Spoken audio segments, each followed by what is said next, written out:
Hey everybody, Jacob here from the Formula Drift podcast. We have an awesome deal for you. So if you head over to shopfd.com and use coupon code podcast23, you're going to save 20% on any merch. So anything you can find on that website, use podcast23 at shopfd.com. Save yourself 20%. Hats, shirts, lanyards, whatever. Just use the code. Save yourself some money. So why not? You know, don't stop listening. Wait till the show's done. But then head over, shopfd.com. Use podcast 23.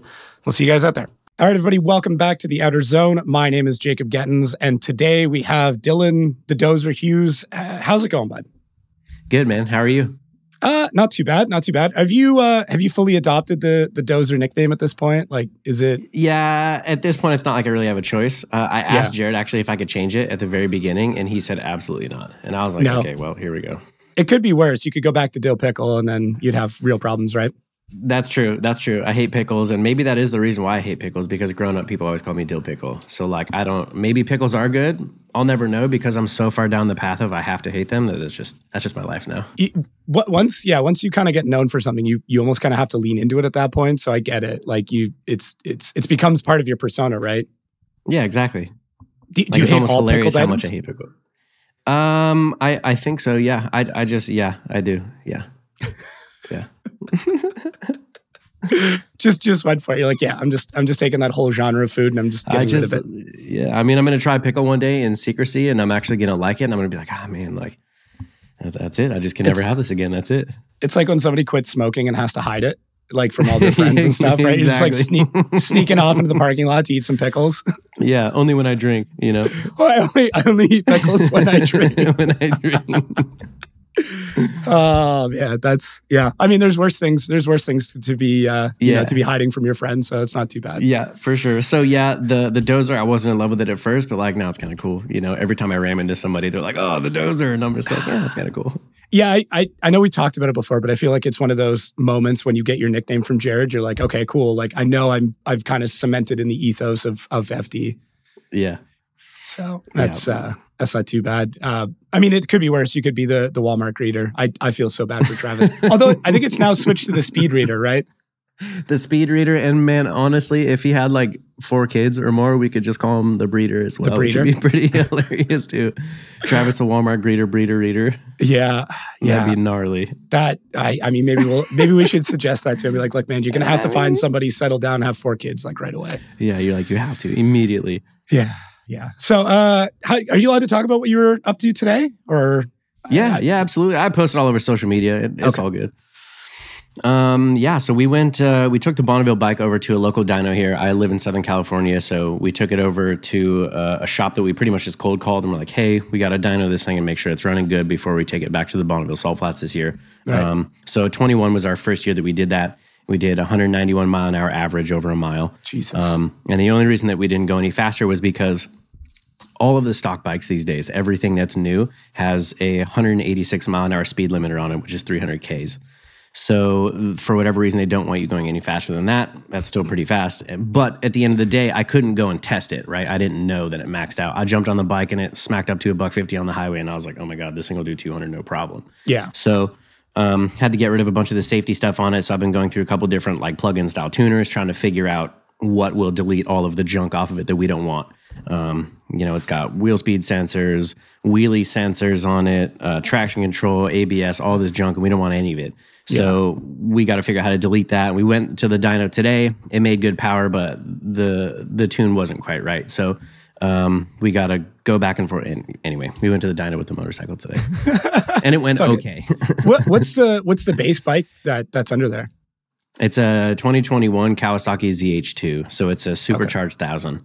And it comes like that from the factory, and we chose that bike just because it's pretty much one of the most powerful bikes, bang for your buck, that you can get. Like I said, it's about 200 horsepower stock, and it is terrifying. Like the fact that you can just go buy that is nuts to me. Yeah, it's pretty wild, like how fast bikes have got. I mean, anything that's a liter bike now, it's like, do you really need that? Like, right. I mean, and especially they just like strap a supercharger on it too. They're like liter bike plus a supercharger, and you're just like, wow, this is awesome. Yeah. Have you ridden like a lot of liter bikes previously, or was this the first one? I think I've probably ridden a Gixxer 1000 before. haven't really done much road stuff. Okay. To be completely honest with you, it's not like I've never done a track day on any sort of sport bike. I did like a little bit of supermoto when I was a kid, but I was probably like 12 on knobbies, going out and burning up knobbies on a road course. Yeah. But besides that, no, not really. I just grew up riding and racing dirt bikes. Okay. Yeah, I wasn't sure if like I knew you had a ton of bike experience in the past. I wasn't sure if you'd jumped on any like a CBR 1000 or like a TL 1000 or something like that. Yeah, like I said, I've ridden a couple Ducatis, a couple Gixxers, but like it's only on the highway, in jeans and a t-shirt. There isn't really like I bought my first set of leathers when we went to the Bonneville Salt Flats to do that. That's kind of cool. Yeah, it was definitely cool, but it was definitely one of those things where I was like, I'll kind of figure it out as I go, and it wasn't that hard. You just hold a pin, pretty much, and try not to die. And that's done. You have to do 2 passes with that, right? It's one in each direction to get your average. That's only if you're securing a record for the class, and the leader bike with forced induction record is like almost 400 miles an hour, and I have absolutely no interest in doing any of that. So yeah, I was like, nah, I'm good. That's a lot. And here's how the whole thing came to be. It was when I graduated high school in 2010. My father and I took a trip down to Moab, Utah. I lived in the Pacific Northwest in Washington State at the time. We went down to Utah to go ride dirt bikes because that was our thing. We'd always go ride together. So he was like, you made it through school. Good job, kid. We go down there. We ended up swinging by the Bonneville Salt Flats for the BMSD event. And we saw a couple guys running, about 200 miles an hour on relatively stock-ish sport bikes. And we swore that we would come back and do it someday. And it took us 10 years, but we ended up doing it in 21. We have some pretty awesome sponsors that helped us get there and helped us get the bike and did a bunch of work to it and made a whole content piece out of it. And that's kind of where that came from. It was just like something me and my dad always wanted to do, and then we did it. So 9 miles an hour short of the 200 mark, but I'm confidently saying that was purely mechanical. But yeah, I held it on the throttle stop for 2 miles, and that's as fast as it would go. Jesus, that's crazy. Yeah. So you think about it, it was like 18 seconds per mile ish. So it was almost a minute of just shy of 200. So people say, well, I hit 200 on my bike all the time, but it's like, did you hold it for 45 seconds? That was a long time. Is it at that speed? Is there any, because in the salt flats, the frame of reference is like, there's not a lot of frame of reference, right? Really, it's just the wind resistance is your biggest frame of reference. You stick your hand out the freeway when you're on a car doing 70, and it's like, oh, there's some resistance, but you almost triple that. And all of a sudden it's like trying to pull you off the back of the bike. And that was the biggest thing to me is you had your quarter mile markers that would go by relatively quickly at 190. And then just the amount of air that's blowing on you was pretty staggering to me. I did not expect that at all. Yeah, I guess that's the one part that there's really no way to train for. It's not like you're going to hop on the bike and jump in a wind tunnel or something. I mean, you could, obviously, but... Yeah, I suppose, yeah. And I just remember like the next day, like my shoulder muscles were kind of sore from just holding myself on the bike because it's like it creates like a vacuum and it wants to pull you off the back, which was a little bit spooky. That's interesting. Yeah, I never thought about that. Yeah, you're going to create a negative pressure zone behind you, right? Right. And I'm like tucked behind the fairing and I cut the gas tank in half so I could get my helmet lower behind my little fairing. And I was just tucked like elbows in, knees in, toes in, like everything as small as I possibly could, to the point where like my face was just basically on the screen. And I just, that's crazy. Pretty silly. We're going back this year. Yeah. How do you approach like sponsors with that? Because what's that process like? Because it's not drifting. It's probably not part of an original agreement or contract. And I mean, like, obviously you can only say so much, but like, is that one of those, it starts with like, yeah, I was thinking about doing this thing. What do you guys think of that? Or is it like, pretty much, I was going to say Dylan in a tie at a board meeting going like, okay, here's our return on ad spend. Yeah, not necessarily. So Permatex has been a really, really good sponsor of ours for a couple of years. And they stepped up over the past couple of years, especially. And we have our Formula Drift program with Royal Purple. So we do 6 rounds Royal Purple and we do 2 rounds Permatex. Okay. So Royal Purple is our biggest sponsor for Formula Drift, and then Permatex would be our second biggest. The cool part about Permatex is that they're willing to do other fun, cool stuff. So last year we went and ran 24 Hours of Lemons race in a completely stock Mini Cooper. And they had some of their guys come out and drive with us, which is really cool. So I think that Permatex is basically, they're the owners of different, is what we like to call them. So if we have some sort of crazy idea, like they're totally down to do cool stuff. Whatever people will be down to watch is what they're down to do. And we're so, so thankful for that. Yeah, that's awesome. I mean, literally, we do our weekly phone calls with him, and it was just like, hey, like we've kind of had this idea. Dylan and his dad want to do this thing, and we're all in this group call, and we're like, well, what do you guys think about like buying a bike and going to the Bonneville Star Flats, trying to run 200. They were like, yes, let's do it. So we figured out a budget and figured out a number and figured out what made sense that we could do it on, and crunched the numbers and sent it. That's awesome. One, I'm super happy to hear that you're doing like weekly calls with sponsors. I think that's something that doesn't get talked about enough with young drivers, is like the responsibility of contact, especially like, you're dealing with big budget stuff, and it's, it's a very large company that you're operating with. So like that's a responsibility that falls within that. Well, and at the end of the day, it's the reason for a company sponsoring you is because they want to get something out of it in return. Of course. They're not just going to fork over X amount of dollars just so you can go and play and have fun and live out your dream. What does that do for them? Nothing, right? So they need to be informed on what's going on and need to be up to date along the way, because at the end of the day, you can't plan for everything. So that's why at the beginning of the year, we sign our contract with this, and this that we have to do. And then we'll leave like a blank space. Like we're going to do, say, one small car build that we don't know what it is yet, or we're going to do one event that we don't know what it is yet, but keeping in constant contact is very important, making sure that everybody's happy and social media posts are going according to plan. And it's a lot for sure. And I'm very thankful for Kinnan on that part. My business partner, Kinnan, he helps a lot with the phone calls and keeping track and making sure everybody's happy. And Carlos and I spend a lot of time working on the cars, building the projects, and making it all come to life, really. Yeah, and I mean, realistically, you've kind of had two of the, I would say arguably the greatest people. It's hard to like define exactly what it is, but basically Travis Pastrana and Chris Forsberg as mentors throughout your career, like, holy shit, that's a masterclass in how to manage sponsors. Like there. And the Travis Pastrana deal was kind of through a crazy series of events. So that whole thing came about. I wouldn't necessarily call Travis a mentor of mine. I would say Chris Forsberg, absolutely. I owe a lot to that guy. But Travis Pastrana was kind of a crazy series of events. I ended up working with him. I quit my construction job when I was 19 and started working at Dirtfish Rally School as a tractor boy, grading the whole course back together. And then I started spending a lot of time in the shop after work. I would just go in there and help the guys work on roll cages or re-prep the cars, whatever, because I was interested in it. It's what I wanted to do. I knew I wanted to be in motorsports, but I didn't know what I wanted to do. And around this time, I'm like building this V8 240. Like obviously I'm into drifting. And then basically Dirtfish said one day like, hey, we're going to sponsor this race team. We don't know what it is yet. So all of a sudden the Red Bull Dodge like semi-truck shows up, and it's like, oh, by the way, we're sponsoring the Red Bull Dodge Rallycross team of Travis Pastrana and Bryce Menzies are the two drivers. So we completely rebuilt those cars at the end of 2012, getting ready for the 2013 season. And I am 20, maybe. I think I just turned 21 at this point. Okay. So I was staying at the shop super late, putting in a lot of hours, helping these guys build these cars back up, staying till midnight, 1, 2 a.m., trying to get these cars ready for the season. They had a set group of guys that were going to the track. And I think one of the guys ended up having a falling out with a manager of some sort. Somebody got fired, somebody got sick, and they were like, hey, we need a guy. It was the second round of the year, and they were like, Dylan, like, these cars pretty well. Do you want to go travel with the team? And I said, absolutely. Yeah, of course. Like, all right, sweet. You got a ticket to Barcelona X Games in 2 weeks. And I was like, let's go. So like ended up working with those guys, traveled the world together. We did Munich, Barcelona, all over the United States, bunch of different tracks, went to all the X Games and all the rallycross events in 13. And ultimately, that's where I ended up meeting Brian Wilkerson. The third time I was in Vegas that year, it was during SEMA. I didn't even know what SEMA was at that time. One of our mechanics ended up getting sick. So the manager of the team named Blair Stopnick used to be Chris Forsberg's manager. So Blair hit up Chris and was like, hey, do you have a mechanic here that can help us in Vegas this weekend? Yes, Brian Wilkerson shows up.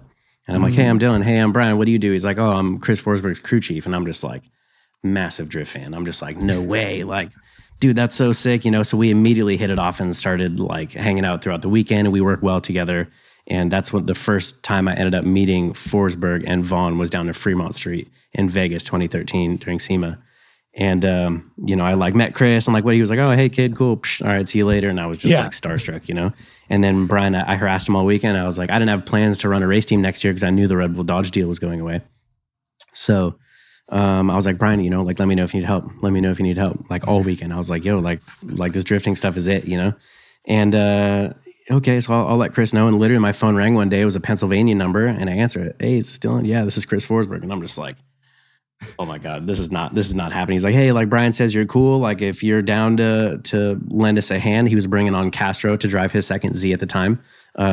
If you want to come down to Long Beach, you got a ticket. So I was like, sweet. So flew down to Long Beach by myself. His wife picked me up from the airport. And, from there we just started working together. And, then like, I think we did a couple rounds in and I was doing pretty decent as a mechanic and learning quick and everything. And then, I'd expressed some interest in working for them full time. So they were like, hey, if you want to move to Maryland and work for MA Motorsports full time, working on the cars and doing like roll cages, they're like, you got a full-time job. So I was like, I'm out. Moved to Maryland at 22 and I lived there for like 2.5 years. Just sent it. That's wild. Pretty crazy. Yeah, it's crazy. Yeah. It's crazy to think back on. Yeah, it's really easy to sit back now and look at it and be like, oh yeah, it all makes sense. Like everything comes together. But at the time, I'm sure it was like, I don't know. I'm going to go with it. Yeah, it was a sin for sure. Yeah, and I have to thank my father for that. I was just like, Dad, I got this opportunity, and I'm very, very close with my father. He's still my spotter. I bring him to all the races. Both my mom and my dad come to all the FD rounds. So super thankful for our relationship with them. But I was just like, well, like I don't want to move to the East Coast. That's not just like a drive down the street. That's like a 6-hour plane ride, like 3,000 miles away. Like I don't know about this. And he was just like, look, dude, like you leave right now. He's like, if you have a bad day, if you have a bad week, it's an $800 plane ticket. You'll be home in 6 hours. Yeah. Like everything you've ever known, everything you'll ever have known, just come back. If you don't like it, just come back. It'll always be here. And that really hit me. I was just like, holy shit, I have to do this. Like I have to. So literally I had like my dirt bike gear bag. It was the biggest bag that I had. So I loaded all my junk in there and just jumped on a one-way plane ticket to Maryland and ended up living with Chris for a couple of months and then found my own spot. And that's kind of how that whole thing like started going down. That's crazy. That's crazy. Yeah, super crazy. What a just a leap of faith, right? Of just like, I don't know what's going to happen, but like, I need to try, right? I was like, I'm going to hate myself for the rest of my life if I don't do this. So like, sometimes you just have to take the send and just whatever in your gut feels right. And I'm so thankful that my father was there to kind of help me through it because it was a big decision for me, like I feel like 22, I was a kid, I didn't know, I didn't know what I was doing, I didn't know anything. So to be able to have him be like, no, like you got it, like do it. And I was like, all right, let's go. So yeah, pretty crazy. Yeah, I feel like your family has been incredibly supportive over the years. I mean, I've thankfully had the opportunity to chat with your dad a couple of times over the years. Back in 2018 when I was working with Sexsmith, I kind of chatted with him a bit then. And then throughout this year, I've chatted with him a little bit more. And I mean, even hearing stories of like, him selling a Datsun 510 to buy you a welder. Like that's so huge. Like I understand that you weren't a big Datsun 510 fan, so the decision was a little easier. No. But yeah, at the time. Well, I mean, now, dude, I wish we would have kept it. It'd be worth loot right now. But I mean, hindsight's always 20/20. But at the time, we were like, his sister gave him the car, and I kind of like routed it around the yard a little bit, and I was like, oh, rear wheel drive car, like sweet, whatever. And I wanted a welder so I could make money doing like tube bumpers and rock sliders and stuff like that. Because when I was a kid in high school, it was like if your parents gave you a car like a Toyota 4Runner or something random, whatever, and you wanted to cut the muffler off of that bitch, you call me. Like we would come over, we'd cut the muffler off of that thing. I'd like put a little tube in there. Like somebody wanted like a pair of rock sliders for their off-road truck, a tube bumper or something. You call me and my boy Chase would build it at my dad's house. So we definitely had that. That's just, we were always like car dudes, I didn't get into cars till I was about a freshman. And then ever since then, it was just like, I was all in. Like, I loved it.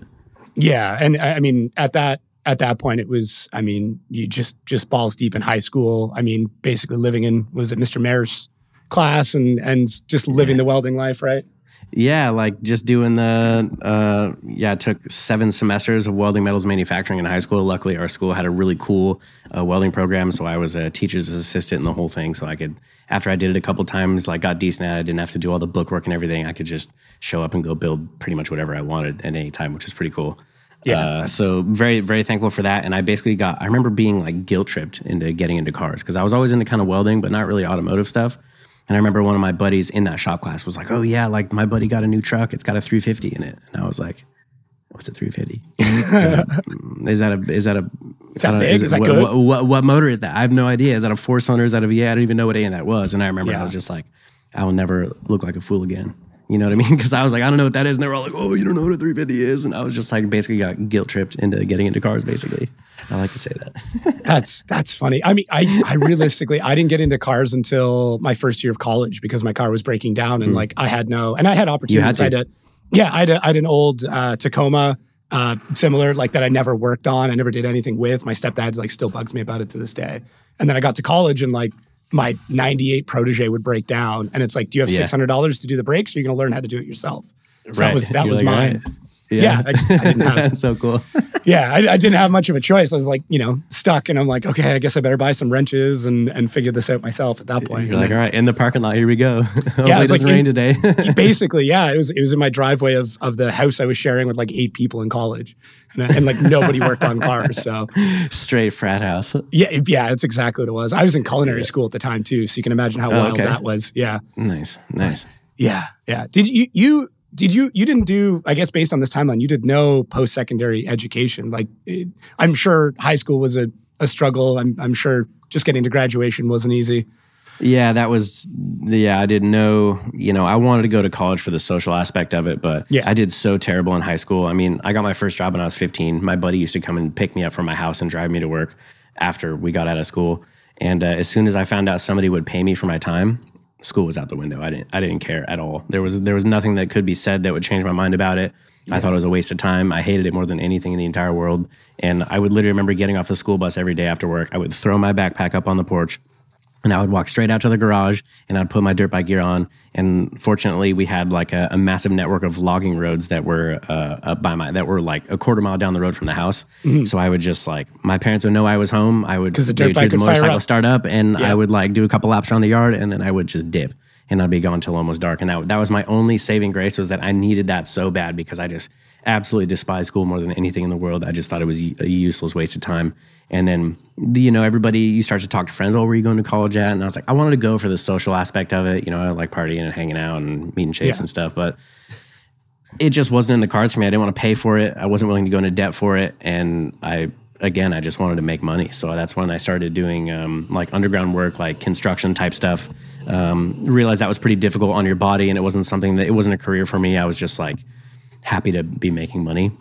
And that's when I took a pretty big pay cut to go work at Dirtfish. And that was like my first like turn of the page. That was chapter 1 of my motorsports career, essentially, was just like going on a limb, being, okay, I'm making, $40 an hour at 18 years old on a prevailing wage job, but like I hated it. So I was like, all right, like money isn't everything. I'm learning that now. So I was like, all right, I'm going to go take, 14 or whatever dollars an hour going to work at Dirtfish's tractor boy. And that right there was like the very first send of like, all right, like I got to make a change. I have to do this because I want to be in motorsports. So, even at 19 or 20, that was a pretty big sacrifice, because I was like, shit, man, like you guys want some beer right now? Like, let's go get some beer. You guys want like movie tickets? Like, I don't care. Like, I'll get it, But money wasn't really everything. It was just, I wanted to do something else with my life. I knew that being a ditch digger my whole life wasn't meant to be. It didn't feel right.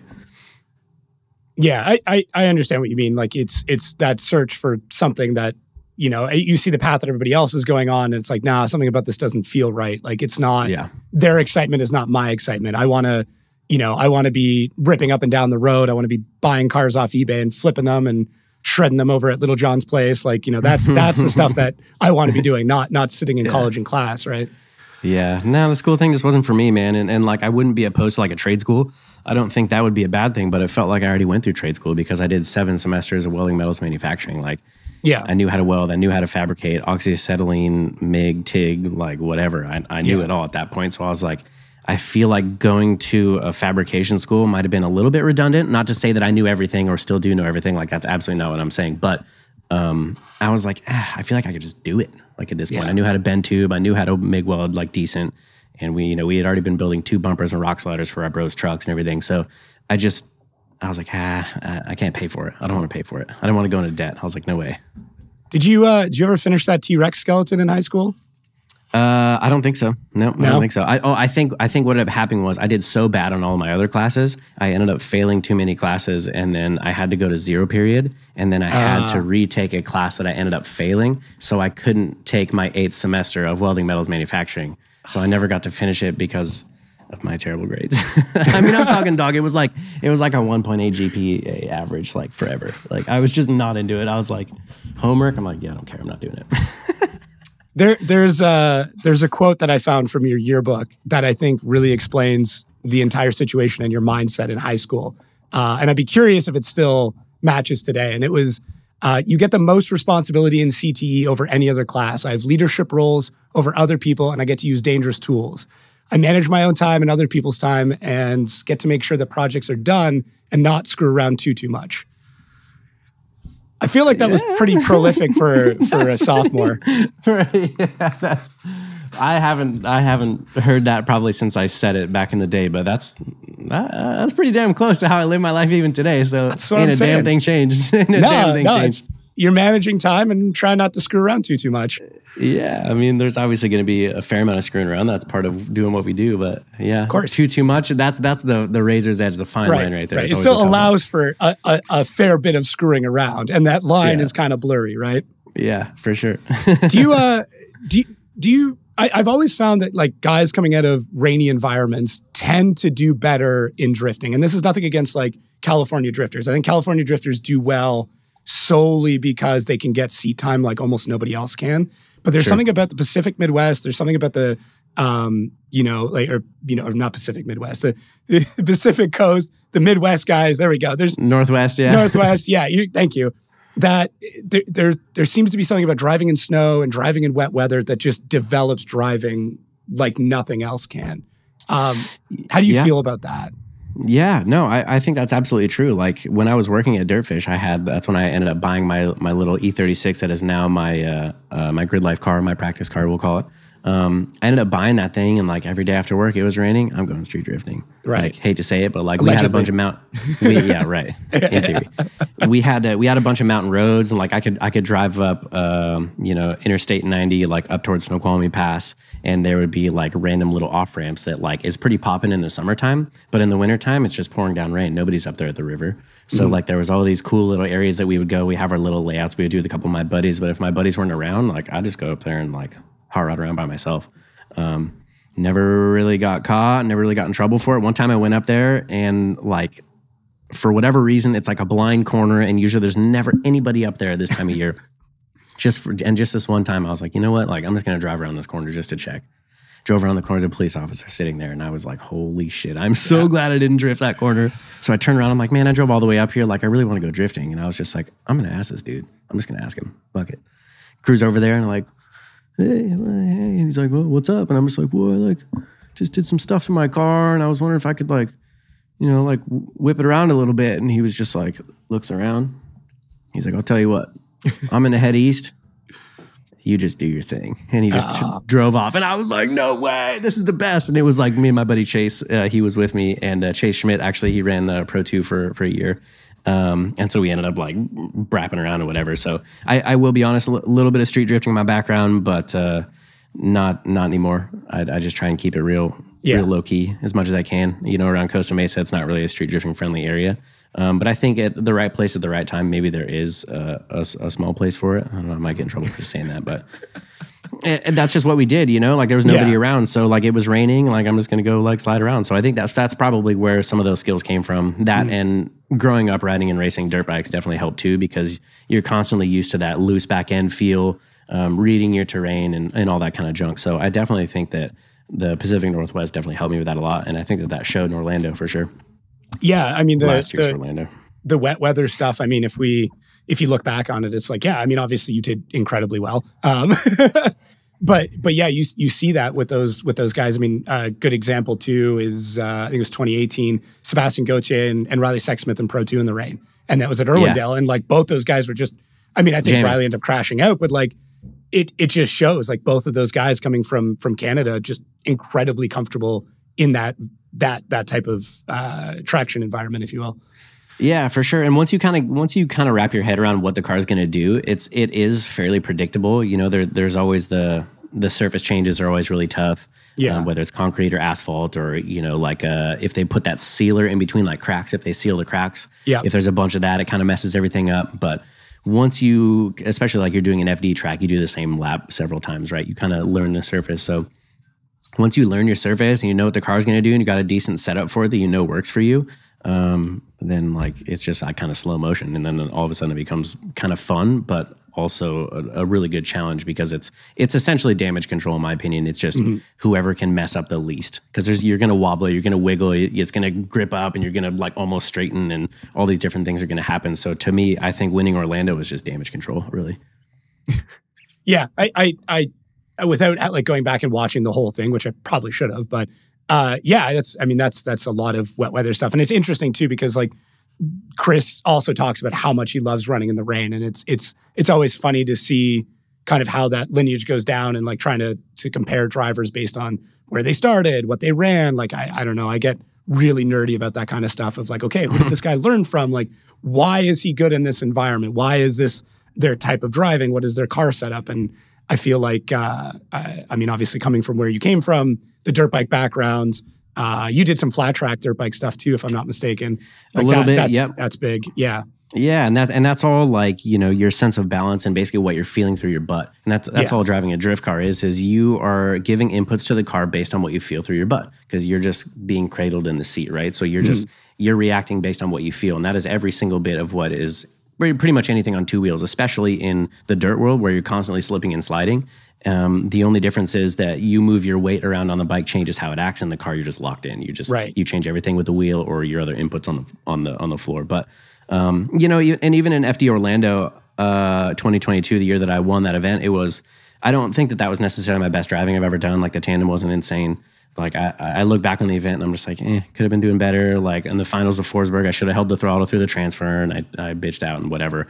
So and that's why I say it's damage control, because it wasn't insane driving on my end. I think I just messed up the least at the end of the day. I think I nailed the initiation behind Forsberg in the finals, and then that's pretty much what sealed the deal, because they were leaning very heavily on the initiation. Forsberg definitely had better proximity on me on the second, you know, the lower bank I call it. Outside two, I guess, yeah. But like I said, I think I nailed the initiation, and then it was just damage control. It just, you know, Matt ended up spinning behind me, I believe, you know, and it was just basically who was making the least amount of mistakes. And I think that day it was me. Yeah. It was that night is one of those nights that I don't think I'll ever forget. Just the storm and everything else and the battles. Dude, and like it was crazy. That was the craziest epic. FD event. Yeah, it was epic. I just have this photo that Victoria took of, I ended up bumping the wall or bumping a cone or something. My bumper's like halfway falling off. And we're like sitting there backwards basically on the starting line. And there's just a horizontal lightning bolt that goes all the way across the sky. I don't know if you've seen that photo, but it's just that right there is like the picturesque moment of like what that entire event was for us. It was just like, FD was just like, we have to finish this event. Like, just go, go, go, go. So like, even when Travis and I competed at that event together, both of us were on fully dry setups, and we were both like, fuck it, we're going to send it. We don't care. That's crazy. We just got to go. I feel like it's not a rivalry because you guys go back so far, but like the battles that you guys have had and like how far back all of those battles go between you and Travis is something that I don't think enough people talk about. Like looking through like even the Pro 2 stuff, you guys, I think your last year in Pro 2, you guys battled 2 or 3 times.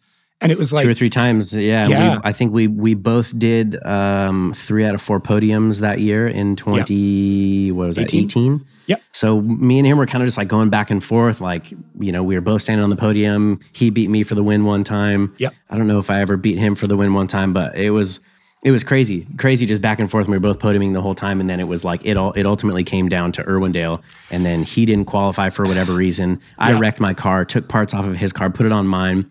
And then I got beat by that dude, Crick. Yep. Yeah. And if I would have beat Crick, I would have won the championship. And since I didn't, Travis ended up getting it. But I think that all played out how it should have. You know, that was obviously I wanted to win, but that was a crazy year for sure. And then Trav's just been a great friend of mine. Like we met because we met at Seattle FD 2016 or 17. I had just won the US Drift Pro-Am.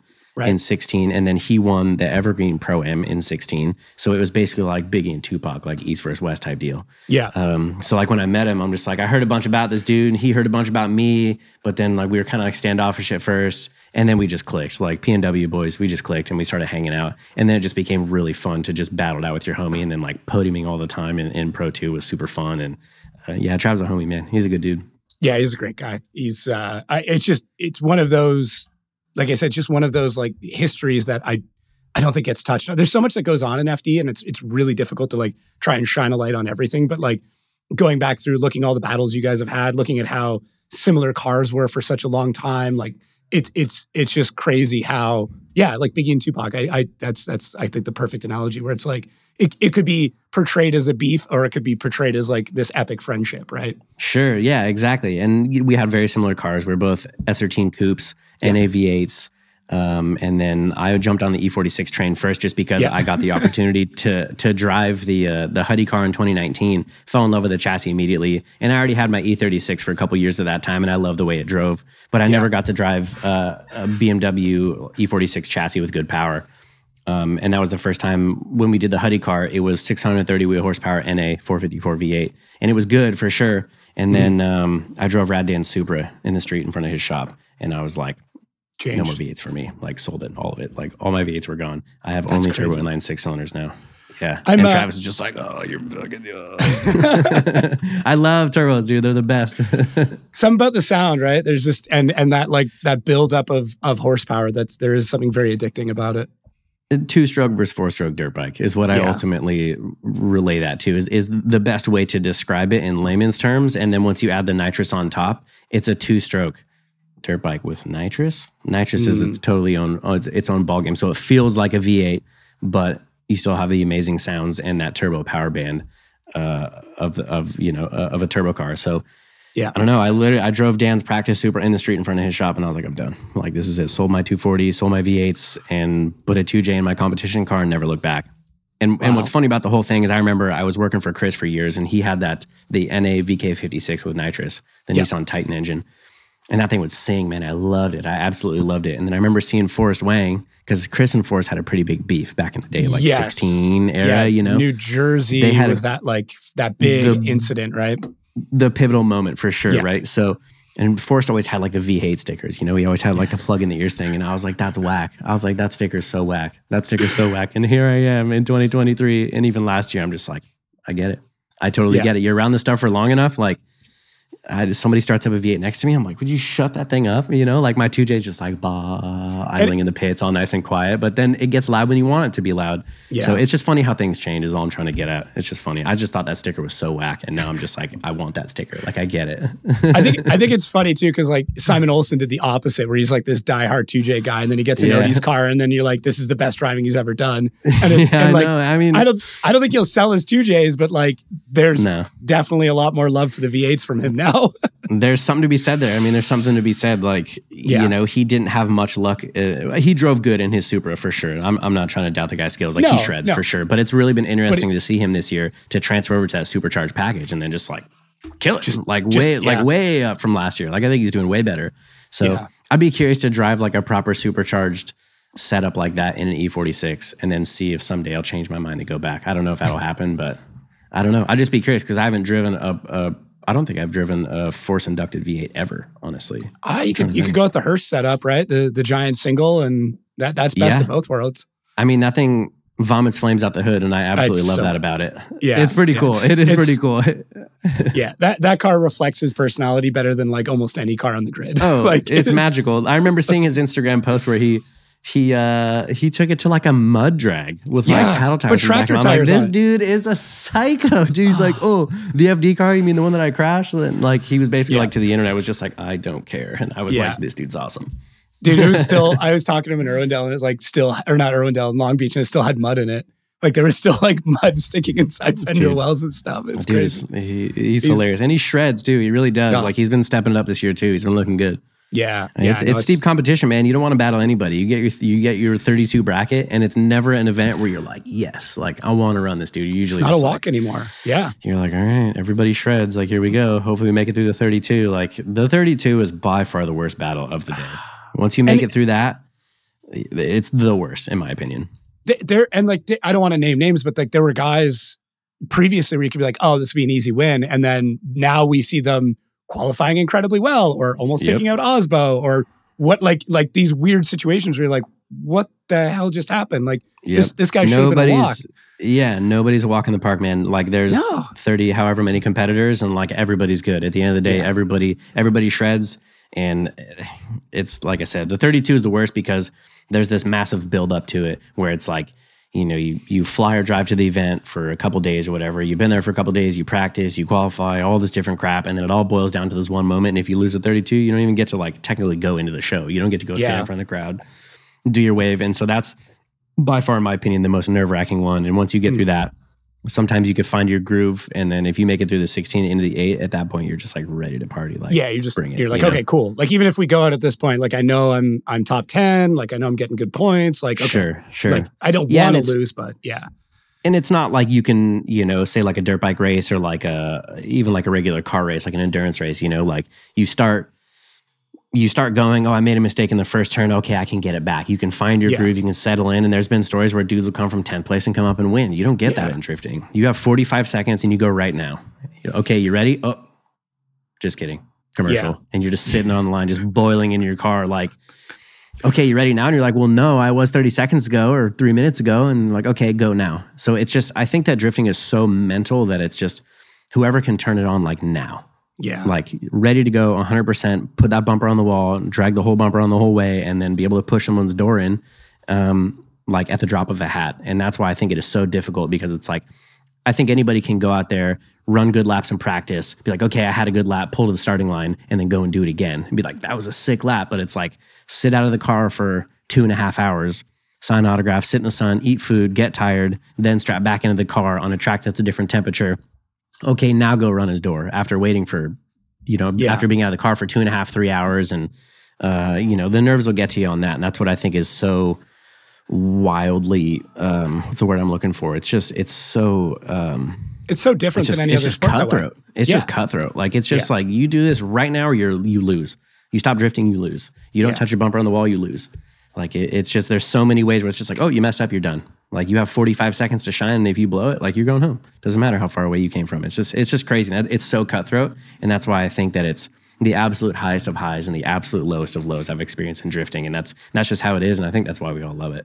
Yeah, it is a drug at the end of the day, and it takes the hardest elements of almost every other motorsport and takes the most difficult parts, like that anticipation of drag racing, and then the preciseness of road racing and the unpredictability of rally. And it just pushes all of it together. Like, okay, all the parts that make this sport really difficult, we're going to make one sport out of it. And then we're going to make it a judge sport. So it's not even like it's timed. Yeah. And here you go. Like, there you go. Yeah. I never thought of it like that. I really like that. That's pretty cool. It really is. It's kind of the worst part of every single motorsport in one. Yeah, no, I mean, legitimately. I mean it in the best way. Like, obviously, we both love it. That's why we're here. Yeah, but like, of course. Holy shit! Like, no, you're not kidding. I love the way that you describe that. I think that's absolutely spot on in my opinion. That's perfect. Yeah. It's just anxiety inducing all around. So I've asked, I think every driver now, is there anything you do in the car to prepare, anything like that to get your head straight? Dude, I try new shit all the time. Like I thought like in Pro 2, it was adrenaline based. I was in the car beating on my helmet, yelling whatever I have to do to get myself amped up and psyched up. And I think I probably run better tandem that way. But I think that I'm basing my decisions adrenaline based, and I don't think that's where I need to be. Not necessarily for my lead runs. For the chase, maybe sometimes if I'm pissed off, like if somebody hits me or if I like make a mistake on my lead or something, then I might do a little bit better. I'm still trying to find it, man. Like I have my little routine, couple breathing exercises that I do, but nothing crazy, man. On race day, I just get real quiet. I don't want to talk to anybody. I don't want to, everybody in the pits is all joking around trying to keep it light. And I'm just like, kind of just sitting there, and I feel bad for the boys because I'm like such a bummer to be around on race day, but it's, I am who I am, I suppose. But yeah, dude, I try new stuff all the time. Like I said, I have my little routine. I got a little breathing exercise that I do, but some events I'm like, man, I really should have been like adrenaline based. I should have been yelling in the car before I got going. Then some days I'm like, wow, I was like robot calm and it was way better, Yeah. I will say when I did win Orlando, that was just purely, I looked at it as I had a job to do. We were looking at every battle, like 1 down, 4 to go, like 2 down, and that was pretty cool. And by the end of it, it was so like, it was just very like, there was no emotion involved in it. It was just like, I have a job to do and this is what I'm going to do. And I think that was able to work for that event, maybe because it was a rain one. And then in Orlando this year, we ended up doing pretty good. I almost got on the podium. And that one was, I would say, there was a lot of planning involved in every one of the drivers that we were going against. And really that's a double-edged sword because that can bite you because you can either overthink it and focus on one thing too much where you like almost forget about another part of a track. But at the end of the day, you try and just let your instincts do what you do. Like, I don't know how you drift. You just drift. You just do it. So like my goal is just to make it to the first turn. If I can just focus on the initiation, put it in the wall, my body can take over and I just do what I do. In the chase position, I think that's in the lead for me. And then the chase position, I think that I need to give myself a couple different cues, like hold the throttle through the smoke, no matter what. Whether you can see or not, just hold it through the smoke and you deal with the consequences on the other side. So I've been kind of trying to focus on a little bit of stuff like that. Anticipating transitions is really important for me. I struggle with that for sure. My chase driving is getting better, but it's still not anywhere where it needs to be. I think that I still have a long ways to go and a lot to learn. And that's why I also love drifting because it isn't like the new fast kid.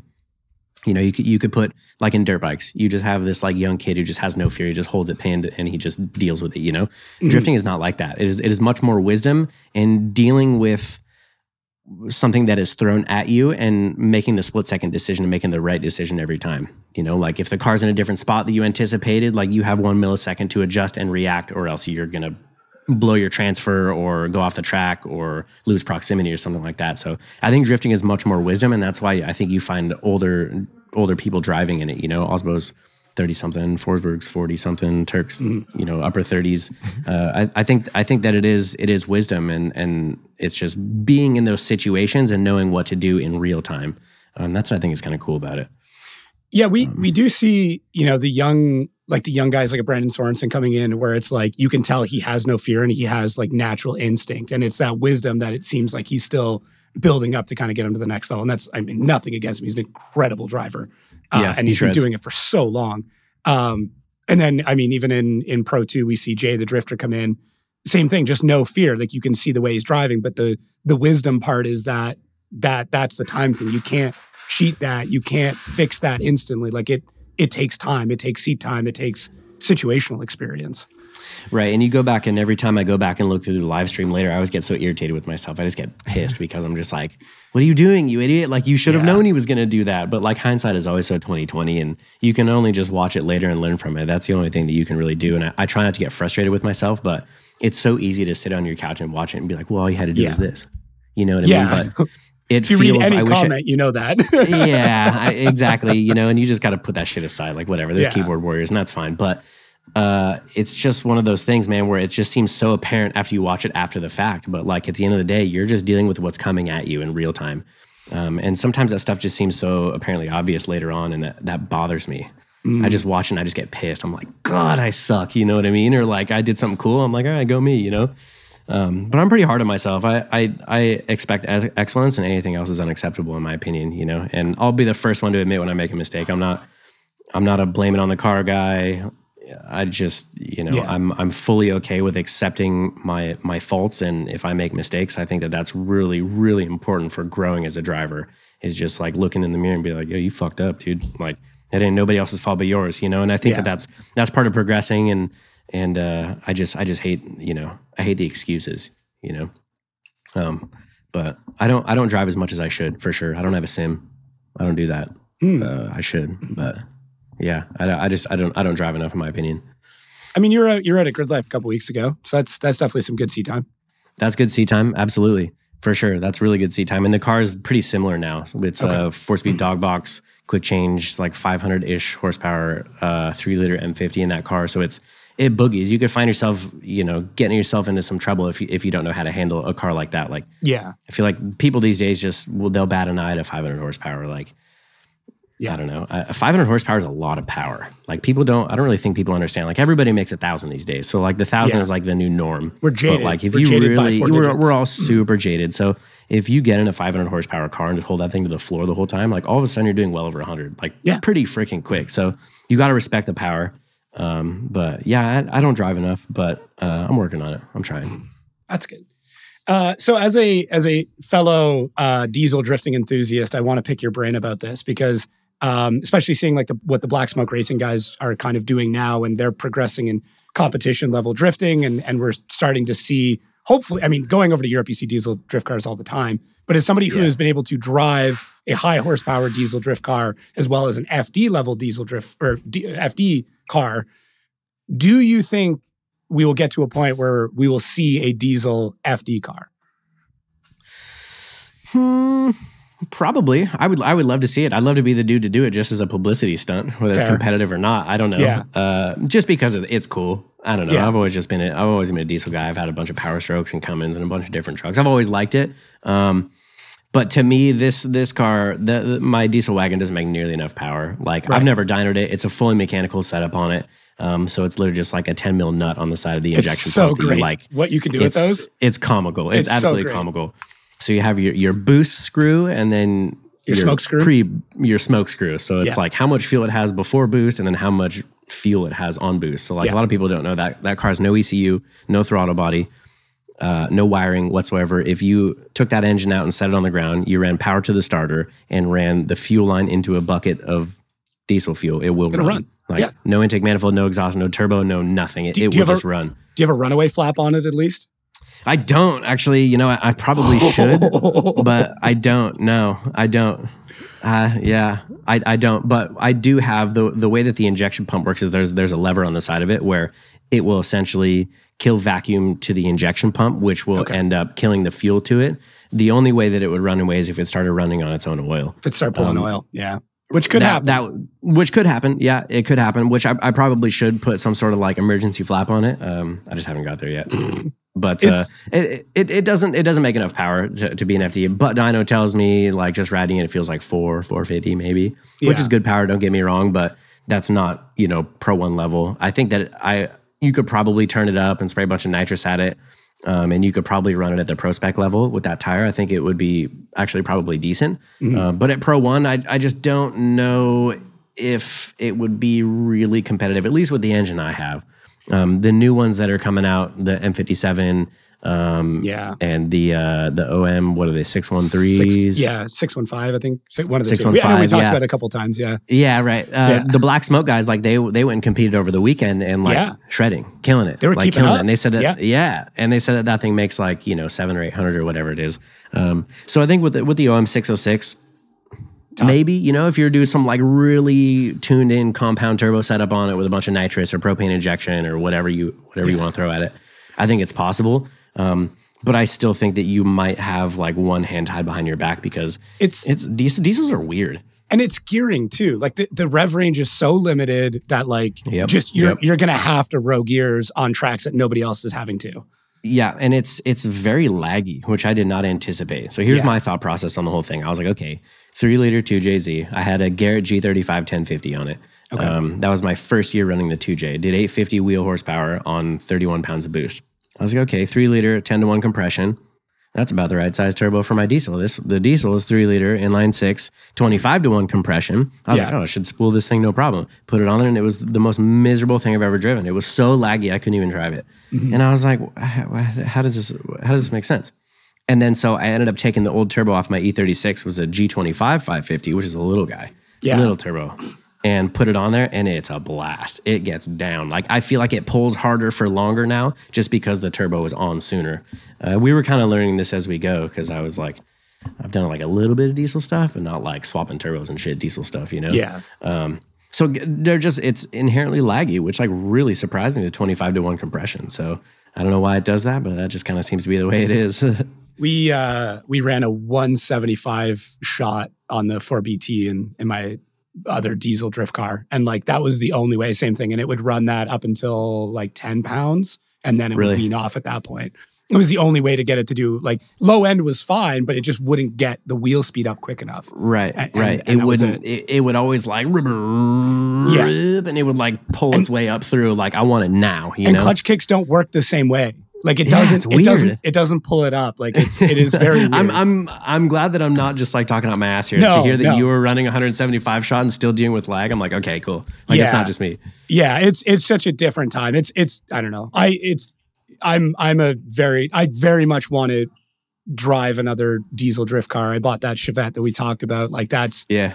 I don't know if that'll ever be a drift car because like it would need so much to do that. But I don't know.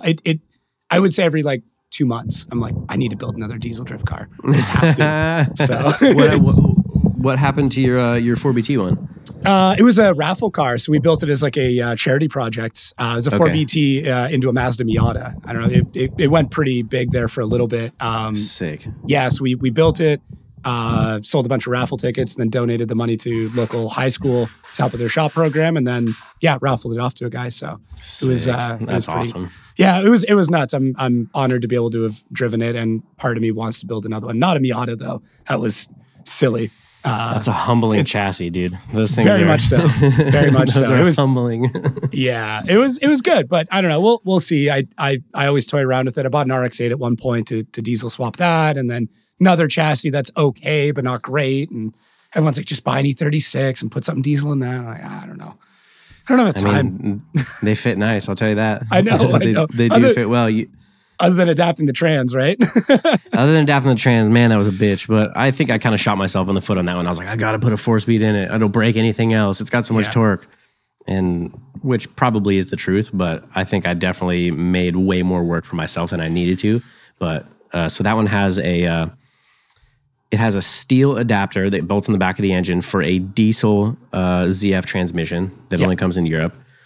I put a J3 bell housing on that, an automatic 2JZ bell housing with a Forrest Wang billet adapter. Adapted that to that, so like drilled my own dowel pins, and then like have like some crazy custom ACT clutch in it. It's like a little bit of this and a little bit of that, and it's pretty silly. But I definitely have like 2 weeks of every day trying to like make this thing work. But at the end of the day, it works now, and the car's a blast, dude. It is super fun. I think it'd be really cool is a publicity stunt or not, just to go and run it in Pro Spec. Like, just rig up some nitrous on it, figure out your turbo sizing perfectly, and just go and run it in Pro Spec and just like see what you can do. I think that would be an absolute blast. Can you run both? I know there was a time where guys would run both. They just run like 4 pro rounds. I want to say like Alec Robbins did Jeff it. Jones did it. Jeff Jones did it. Yeah. Yeah. There was a couple guys that did it. I think Brian Littoral did it too, if I'm not mistaken. Yeah, I feel that rings a bell. Yeah, or at that least rings a bell. Like 1 or 2 rounds. They would do any of the Pro 2 rounds at the time, and they would do the 4 pro rounds, and they would run that whole weekend.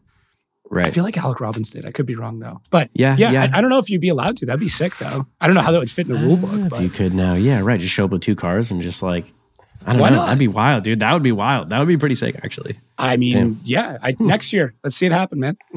I'll bring the diesel car. I'll be like, all right, whatever happens, happens. Yeah, that'd be sick. It's already on the trailer. Why not, right? Yeah, right. It would be like FD would hype it up, being like, there's another fuel in FD. Oh, I know. It would be like it'd come up in SEMA. Yeah, it'd come up in SEMA at that press conference. It'd be like, wait, people are on methanol now, and people are on like what is it? What is it? You're like, it's diesel. People are like, we've done electric, we've done gas, now we're doing blank.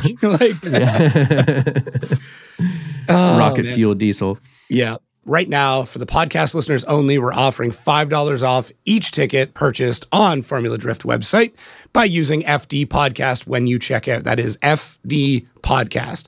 I don't know if you need a capital, the FD, but try it either way. So head over to formuladrift.com, pick up the tickets, then enter code FD Podcast, get $5 off all 8 events this year. So 20 a season. Head over. If you're going, save $5. Might as well. So how was the jump for you? Coming from, I mean, I want to get into the situation, but like, we'll get to the Huddy thing in a minute. I'll prepare you for that now. What was the jump like for you outside of that from Pro 2 up into Pro? Was it as big as you thought it was going to be? Was it more difficult, less difficult? It was about what I expected. It's gnarly. It's gnarly for sure. It's a big jump where like, I think that if you're a consistent driver in Pro Spec, you can somewhat win an event or maybe several battles off of your lead. If you can put the car exactly where it needs to be in the lead and you can run some decent tandem and you're just super consistent, you can podium in Pro Spec. And then into Pro 1, like what we were talking about a minute ago, like everybody's good. There's nobody that's just going to hand you a win. Doesn't matter who it is. Everybody's good at this day and age. So it was about what I expected, but I just adapted to the E46 chassis pretty quick. I just fell in love with it. I was like, man, if this thing had a little bit more power, this thing would be really, really good. But, you know, I thought that at the time, and then I go back and I watch some of my battles from back in the day, and I think that my leads were decent, but my chase wasn't anywhere even in the ballpark of where it needed to be, and that was very apparent very quick. So that's been definitely my biggest learning curve moving up into Pro 1 was just how close everybody runs all the time.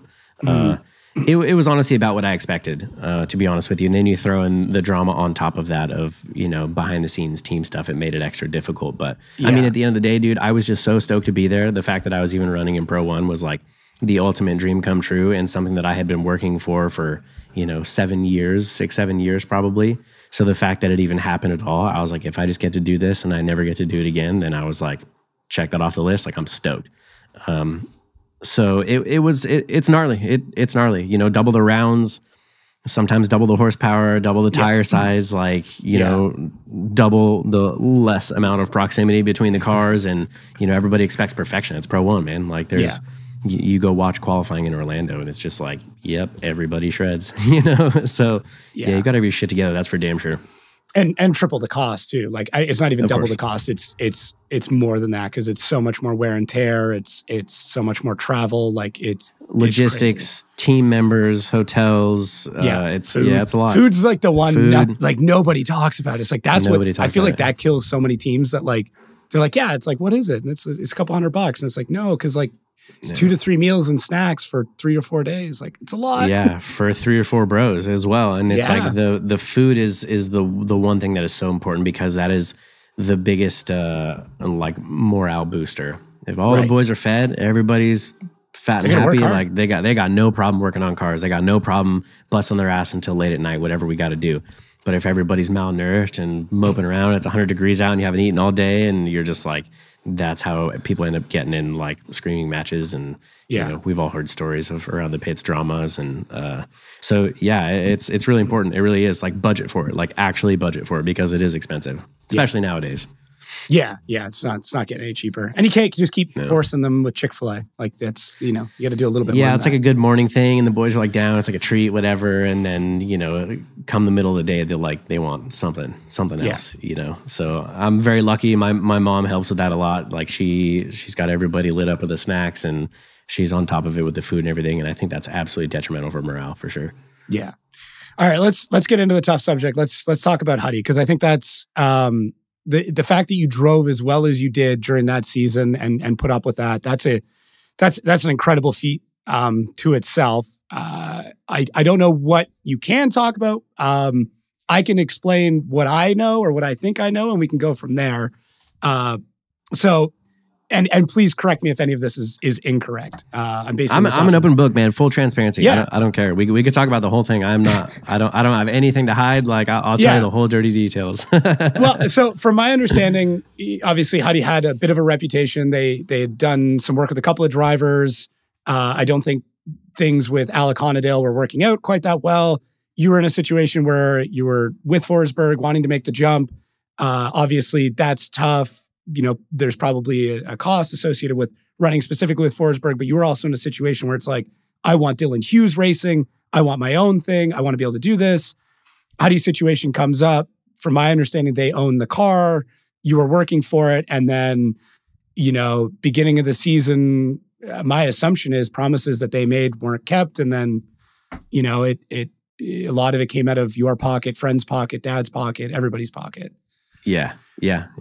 Pretty much, yeah. So the Huddy deal was, I can't really speak on behalf of the Honadale part. You know, whatever ended up happening with them, I'm not sure. All I know is I got a call one day from, I was working with Chris and Ryan and myself doing the Blackout show with Kinnan was filming and producing it. So I had a relationship with Kinnan. He was the one who got me like my first real sponsor, I guess you could call it. I went and ran Motegi Super Drift in my 240. I got like a couple grand to like, you know, put an Advanced Auto Parts sticker on the door of the car. And that was like my first taste of like, oh, we're putting stickers on the car. Like, sweet, this is great. So basically it was like, hey, there's like some drama going down between Huddy and Honadale. Like sounds like they might need a driver. And I was like, all right, I'm not going to get too excited about this, but this is really cool. And then literally it was one day, I think Chris and I were at the airport. I don't know if we were flying to China. I'm pretty sure we were flying to China when he was competing over there. And like I get a text from Ken and he's just like, if you're up for it, like welcome to Pro 1. And I was just like, holy shit. Like that's crazy. I cried on the spot, literally. Damn. So basically they were like, all right, well, like, you know, it's not all perfect. Like you got to go down and help work on the car. I was like, done. It was down in San Diego. I was living in Lake Elsinore at the time. So it was over an hour each way to commute. And I was happy to do it. I was supposed to be getting like $100 a day to go down there and work, which I was totally fine with. I'll take it. Mm-hmm. And then, you know, we started working. I get down, I see the car for the first time and I'm just like, this thing is like, they powder coated the chassis and the chassis was like 30% ready for powder coat, in my opinion. It was just like, nothing was ready. It was just like, and I thought powder coating the car was a terrible idea. There was a lot of things that I didn't love about it, but I was like, and that was like my very first time seeing it. And I was like, all right, whatever, like we'll make it happen. So start going down there every day, working on it, trying to like work my magic on it and do my thing. And then Huddy kind of started getting a little bit spotty, like kind of hard to get a hold of. And he said he ordered the parts and never showed up. And then it was like, you know, like, where's this money? I'm supposed to be getting paid. And then I was just like, fuck the money. I don't even care. Like, I'm just doing this just to do it. Just because I wanted to run Pro 1. I was like, don't care about my day rate. Fuck it. So kept working on the car. It started getting closer and closer. All of a sudden it's December. All of a sudden it's January. All of a sudden it's February. I'm just like, bro, where are these parts at? Like, I need some money so we can go and buy stuff. Like, give me your card. I got to buy shit. We got to get this stuff going. We need a quick change. We need a dog box. We need a clutch. We need big stuff. Parts. Big stuff, right? Big stuff. So I'm like, we need parts. And he's kind of giving me through the ring around, and then like he's like stopped showing up. So I'm like sitting down there at like 9 a.m. Like I said I was going to be there. Huddy's nowhere to be found. I'm blowing his phone up. Can't find him. I'm like sitting out there till like 11.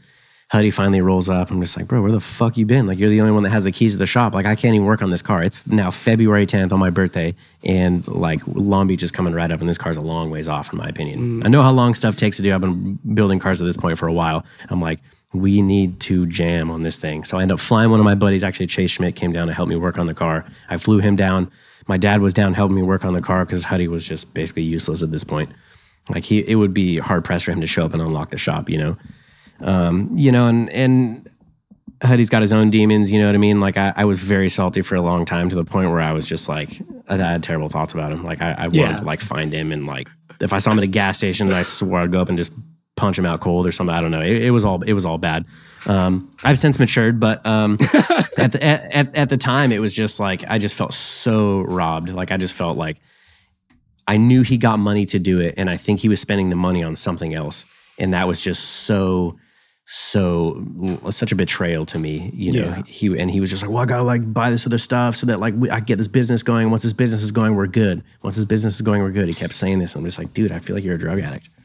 And no, literally. And so like one day he like finally shows up super late, unlocks the shop, and I'm just like asking him all these questions, like, what's up with this bell housing? Did you order it? What's up with this drive shaft? What's up with, you know, all these different Motec bits, parts, and all this stuff for the car? And he's just like, you just got to give me a minute. And he just like gets in his car and drives away. And I'm just like, where is this dude going? I'm like, what is happening? So I like jump on this little motorcycle and like follow him out to the street, and he goes and like parks down the street for like 5 minutes. I'm just watching him like sit there, and he doesn't know I'm watching him. And he like turns around and comes back. And then like one day he like comes out of the bathroom with blood running down his nose, and you know, whatever. Yeah. Crazy times. So he was unreliable at best. And then we ended up going up to Long Beach, and I was just tired, man. I had been thrashing on this car for months and months. So like, it's funny looking back at Long Beach, I can even like see I look frail and weak. Like I've been jamming on this car, running myself in the ground, trying to make this thing happen. And he just didn't really seem to give a shit, and that was a bummer. So we ended up breaking the car. It was a measurement was wrong on the bell housing, and it ended up breaking the transmission in half. Like literally split the whole case in half on the transmission. The car slid to a stop. We didn't qualify. And then the next round, you know, we had to go all the way across the country, and then he like showed up late on that one, so I missed some practice, and I was like, okay, like we're in Pro 1, we're just doing this, you know. And then it got like later throughout the season, we show up to Texas. We missed an entire day of practice because like me and the boys are all there. You know, my dad was like helping cover some of the plane tickets and hotels and stuff like that at the time. And like me and the boys are there at the track just waiting for the rig to show up. We have no idea where Huddy's at, like, or if he's even going to show up. So it's like me, Kenan, my dad, my buddy Clark, a couple of dudes. We're all just like, everybody's out there practicing. I'm just in the stands watching. And he show up on like, Friday morning of qualifying, and I would just line up straight in the chase line right before qualifying, because it'd be my first laps of the weekend. And we go out there and qualify with like 2 laps under our belt or less, So like fun stuff like that. It was about Texas in 2019. I realized that I was like, I'm done with this. Like, I can't have anybody else running my program. Like, I wanted to be the arrive and drive guy, and that just wasn't going to happen. And I knew I had to build my own car. And that's when randomly I was over at Rad Dan's shop, and I ended up, Aaron Eusebi, I shot that on Instagram, photographer guy. Yeah. We were like hanging out, chatting. He was shooting Dan's cars. I was like, man, I really need to build my own BMW. Like, I got to find a chassis. And he was like, oh, well, like, my mom's got one. And I was like, well, show me a photo. He's like, yeah, I don't know. It was a 2-door, perfectly clean, like mom driven its whole life. It had like a crease above the left rear tire. And I was like, I'm going to wide body this thing anyway. I don't care. Yeah. So he had to end up working out. I showed out there with $1,000. I put a new battery in it and drove it home, and then just yanked it to pieces and started building the car around Texas 2019. And luckily for me, COVID ended up happening because I needed a little bit of extra time to get that car going. But the best part about the whole Huddy deal is the silver lining in the whole thing is, at the end of the day, like when I told everybody, like, whatever the deal went down at Irwindale, he didn't show up, and I was literally planning on stealing the car. Honestly, after that, I was going to qualify. I was like, if he showed up to that round, I was going to get in that car, I was going to qualify, and I was going to drive that bitch out the racetrack to a waiting trailer. Like, we had this whole plan. I was like, I'm going to steal this fucking car. Because he owed us so much money at the time. Like, right. we had bought so many parts for the car. He owed a lot of people money at the time. Brian Hartsock, Ryan Turk spotter, he still owed him like $15,000 for Motec parts and wiring harnesses. And he promised that he would pay back all these plane tickets and stuff my dad was fronting, differentials and transmissions and all this crazy shit. So he owed a lot of people a lot of money. So I was like, fuck it, this car's mine. And I built the whole thing anyway. We literally did everything to it. So the car never showed up. So we ended up wrapping my 240 and we stuck it in the parking lot because it didn't make, it was like 500 wheel, it wasn't nearly competitive. So we put it in the parking lot, tried to represent our sponsors the best we could. And so I was building the car, or building the 2JZ car. And the good part about it, like I said, the silver lining was that we were like, hey, all this crazy shit happened. But everybody that I hit up, I was like, hey, I'm building my own car. I'm running my own program. Every single person that I hit up was like, you got fucked. Like, anything you need. Yeah. And that was just so unbelievably, like, it was just like, man, like there is red in the world. I just felt so robbed by the whole deal, Like, it sounds like maybe foolish or maybe like very privileged to be like, oh, like the deal was shit. Like, I was still driving Pro 1 in somebody else's car that like it didn't cost me a lot of money. So I'm very lucky in that sense. But the cool part about it was everybody that I talked to was super cool and was like, all the companies were really willing to like step up and help with like parts, whatever. And we ended up building this, to me, like the perfect D46. And that's my current competition car. So that's why I say that I've matured in like wanting to fight Huddy. But at the end of the day, like, I don't know where he's at. I don't know where that car's at. I don't know where the parts are. Yeah. I don't know where he lives. I don't know if he's married still. I don't know where his kids are. I don't.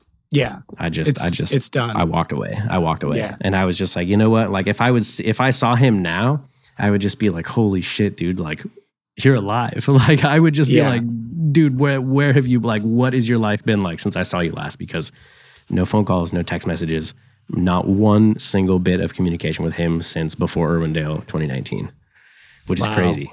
Super, super crazy. So yeah, just a crazy series of events, but like, it is what it is, man. It's crazy. It's crazy to even talk about it. I don't talk about it that often, but yeah, it was a wild deal, man. It was a crazy thing. I just never felt so like taken advantage of, and just like, it just didn't feel right, But at the end of the day, like, I feel like I came out on top. So yeah, it is what it is. I mean, the positive is the press and publicity and notoriety that kind of came from it. It's a shit situation, obviously, but like the entire automotive industry knew about it. It's not. It wasn't just drifting. Like, it was everybody was talking about it. Yeah. And then now you're in this position where all these companies now have a massive amount of respect for you, because it's like you went through all this and still kept driving and still showed up and got your backup car wrapped and made it to the event. And like, I think that alone shows so much character that like you go to a brand after them seeing you go through all this, and it's like, yeah, I know this guy's cool because he just dealt with this situation. and came out of it smiling. Like you didn't throw him under the bus. You had an opportunity at the time to like shit on him, and you literally said like, "Oh, a personal situation." Like, which is an easy. I mean, yeah. I wanted to so bad. Like the post that I had originally writ up, I was just like, "Fuck this dude!" Like all this different shit. And then Ken and I like took a step back and sat down and really like wrote out like a decent post and let the internet do its job. Man, they tore and him. They did. Oh, they did. Man. And that's why like the best part about it was I didn't have to say a word. Everybody already knew. And that's what was pretty crazy about it to me. And that's why I like fell in love with the car industry, because everybody knew. Like nobody's dumb. Everybody has seen his past and the things that have happened. And, you know, I honestly at this day, like I hope he's doing okay as a person, you know, like thank you for the opportunity for sure. Because now I can look back on it and be like, that was a stepping stone for me. And I'm thankful for it because that's just part of the journey, you know. And that's what it's all about to me, is just like... I knew at the time I would look back on it and be able to be like, laugh about it, you know, but at the time it was just like, God, this sucks so bad. And now I look back on it and I'm just like, man, what a time. That was awesome. Like, I'm almost glad I went through it, because I'm just like, never say die, you know what I mean? Like, we're doing this and there's nothing that will stop us. And that's just the attitude we had all year. And I think that was the only thing that kept us afloat and keeping us going, you know, and even into building the new car. It took me 7 months. I just built a car. Like just built one for Long Beach the year before. And then here I am in Texas a couple months later. I'm like, all right, here we go again. And it was 7 months every single day working on my current E46. And by the end of the project, I was exhausted again. But like now I have like one of the coolest E46s in the world, in my opinion. Yeah. So it's just, you got to work hard, man. The biggest turning point for me was like, I realized that nobody's going to build me a race car. And if you don't have a race car, you're just a dude. Like you need a pro drift car to go pro drifting. So like as silly as that sounds, like you're just a dude standing there if you don't have a car, and like nobody's going to build you a car. Nobody's going to come knocking on your door and be like, hey, like I think that you might have what it takes. Like you just got you got to figure that shit out on your own, unless you can pay MA Motorsports to build you one, which I couldn't. And I know a lot of people can't. So like if you want to go do race car things, you got to build yourself a race car. And that process sucks sometimes, but I don't know, it's kind of fun too. There's a phrase that actually my wife started saying a lot. Like anytime we're in a shitty situation, she'll just like look at me and she's like, well, it adds to the plot. And I'm like, what? She's like, it adds to the plot. It's a good story. Like she's like, we know we're going to laugh about this in like a year. And in a year from now, it won't mean anything. But right now, it means everything. Sure. Yeah. No, I love that. I think that's exactly right. And I think if you can have that mentality coming into it, like bigger picture, like, I'm going to learn from this, and there ain't a damn thing I can do about it. It is what it is, you know? So just roll with the punches and roll with a smile on your face, and you just gotta, you gotta laugh at it. That's all you can do. It's the only way to keep your sanity, you know? So that's great.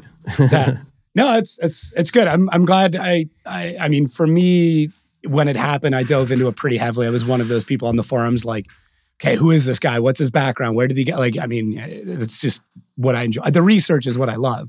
So I was like, I gotta figure this out. And it's good to understand now, you know, straight from the horse's mouth, kind of that what transpired.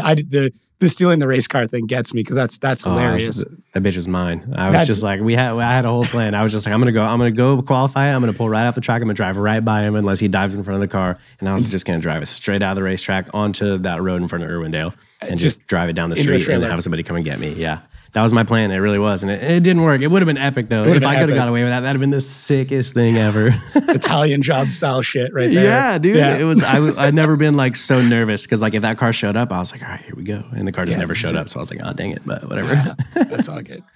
So what do you, outside of the driving, what has been the most difficult part of kind of becoming a professional motorsports athlete at this point?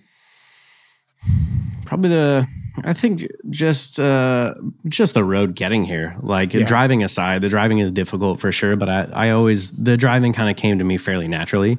I think because of that dirt bike background, you know, I joke with people and I say that it's like 80% businessman, 10% like floor sweeper, and then like the rest is race car driver. You know what I mean? We get to go play race car on the weekends, and that's all cool, but a lot of it is business. Putting out fires as they come up. We like to say they're on the shop all the time. It's just there's constantly some fire. Somebody needs something. Something is 911. We have to address this right now, or else it's not going to get done, which means it doesn't make this event, yada, yada, yada. So I think the business side of it is probably the most difficult part, in getting everything set up to the point where you can even go drifting, you know? Because it's so much money. It's so much time involved in building a car, the logistics of it. Like, it's like, okay, cool. Now you have a pro drift car. Like, what are you going to drive it to the events? Like you still need a $90,000 truck, and it doesn't have to be, but a truck and a trailer, something reliable that I can get in and drive from Southern California to Florida. Like that's not a short distance. The United States is massive. So it's just the whole business side of it and the logistics and the whole thing. And there's so many moving pieces, and trying to keep sponsors happy, as well as, you know, trying to get parts for discounted rates, you know, working with sponsors. And the sponsor side of it is probably one of the most difficult things, and making sure you're on top of deliverables and not burning bridges. And, you know, you never want to be the drift guy that burned the bridge, that gives all the drifters the bad name. You know, there's like some companies just won't even touch drifting anymore because they've been burned before. And not to say it happens, but like stuff slips through the cracks, or, you know, you have like a hoodie situation where stuff gets kind of slippery and kind of sticky and kind of shitty. But the business part of it is difficult, man. It's a lot. It's a lot. I mean, it's constant. Like I don't do vacations. Like every vacation I go to is like grid life. You know what I mean? I'm like, this is an FD. Like this is sweet, you know? So it's the business side of it is gnarly for sure. And then, you know, taxes is always fun. That's always due right around Long Beach. And I like, it's always, it always, everything comes to a head at once. You know what I mean? It'll never be like, oh, this is like perfectly spread out and I have an even workload all the time. It's just like everything's going to hit at once, and it's going to be a shit show for a little while, and then you're going to kind of sit there for a little while. So the business side of it is tricky, you know, and I'm not very tech savvy, and, you know, taxes. I know. Obviously, I'm trying to set this up. I'm just like, hey, somebody help. I don't know, man. Like if I can touch something with my hands, I can fix it. I can make it. I can do whatever if I can touch it. But like in a computer, I can't touch anything. I'm just like, there's so many different layers. It does not compute. You know what I mean? So yeah, it's just tough, man. You know, I don't know. I feel like every time I come up to Long Beach, I'm like doing the taxes and like all this different stuff. I'm just like, oh my God, I fucking hate this. It's my least favorite time of the year is like February to April. Yeah, it's a rough go. I mean, between prep and logistics and booking and, like you said, taxes and just making sure everything's good to go, and hopefully the car's right and everything lines all up the fun correctly. stuff. And then like for us this year, we had some crazy engine anomalies where we ended up losing 2 motors in preseason testing, which is like never happened. Never, ever happened. No, I had a running 2JZ at the end of every year. I built one, put it in the car, dynoed it, ran it all 8 rounds with media days, test days, everything in between, had a running car at the end of every year. And then we were, you know, everything was the same blocks, same heads, same ECU, same tuner, same machine shop, same engine builders, same everything. And we just started losing them. And we did 2 of them where we thought we were pretty much ready about a month before FD Long Beach this year. Lost one, and I was like, okay, we run these motors pretty hard. I can't be mad at it. And then we did it again, identical thing, identical runtime, everything. And that just really set us back. Like we were in frantic mode, like right before Long Beach. And that was definitely threw a wrench in the works, because we were like, we're early. We hired Carlos full-time at the beginning of the year. Carlos is like one of the best things that ever happened in my program. Kenan and I are working better and better every day, getting everything more and more streamlined on the business side of it. And it just threw us a big curveball. And just stuff like that is where I say that everything comes to a head. It's not just doing your taxes. It's not just prepping the car. It's not just dealing with sponsors. It's all of them at once. So that's where it all gets gnarly for sure. So that's probably the hardest part about stepping up into the pro level. Is just the business side of it, in my opinion. What's it been like having to talk about yourself? Like what's that transition like? Because that's kind of like another part that it can't be easy, right? Yeah, like the whole thing about like talking on camera, if you don't like doing that, then race car driver is probably not a good job for you. Like that's just the world that we live in. And if you don't like the sound of your voice when you hear yourself, which I still don't, but you just get used to it and you just deal with it.